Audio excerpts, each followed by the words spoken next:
खेतवा में पानी। सुना सुना ए रानी भरल खेतवा में पानी। चला करे जागोरी रोपनिया हो, चला करे जागोरी रोपनिया हो। राजा करब ना आहे सैया करब नाही तोहरो रोपनिया। अरे मान जा। राजा करब नाही तोहरो रोपनिया हो। तो खइबू का? अरे हाँ हमारी ढेर खाइला ना।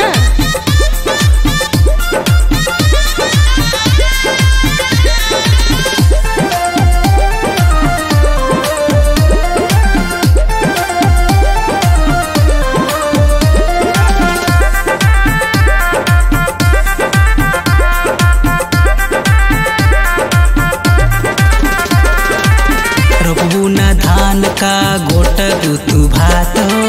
हमसे रोपाई नहीं सुना साफे साफ हो। रोपबू ना धान का गोट तू भात हो। हमसे रोपाई नहीं सुना साफे साफ हो।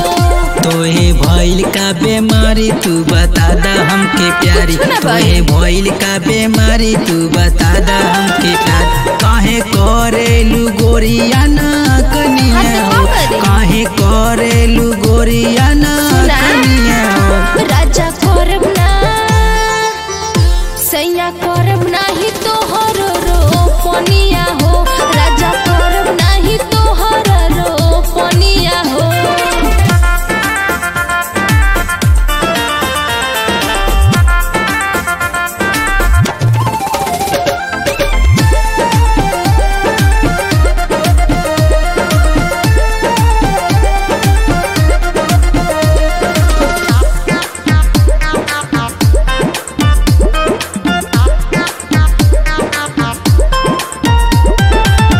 चला साथे उखाड़ दे बिया।